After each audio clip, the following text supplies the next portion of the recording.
قربانی کرو گے تب بھی دعا کیا کرو.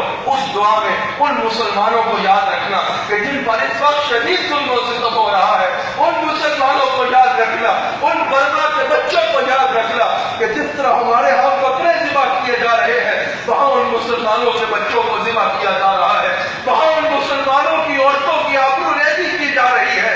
منبر و محراب سے کب آواز بلند ہوگی ان کے حق میں؟ یہ ہمارا فرض بنتا ہے کہ ہر مصلحت کو چھوڑ کے ان مسلمانوں کے لیے دعا کرے کہ جن کو بکروں اور بیلوں کے سے برے طریقے سے ذبح کیا جا رہا ہے، ان کی لاشوں کی بے حرمتی کی جا رہی ہے، ان کی عورتوں کی بے حرمتی کی جا رہی ہے، ان کی آبرو ریزی کی جا رہی ہے. اس طرح سے ان پہ ظلم ہو رہا ہے کہ وہ بیان بھی نہیں کر سکتے. یا اللہ تجھے اپنے حبیب علیہ السلام کا واسطہ ہے کہ ان مسلمانوں کے بچوں کو تحفظ عطا فرما، ان مسلمانوں کی حفاظت فرما، ان کو بھی ایسی ہی خوشیاں عطا فرما جیسی تو نے ہمیں عطا فرمائی ہے.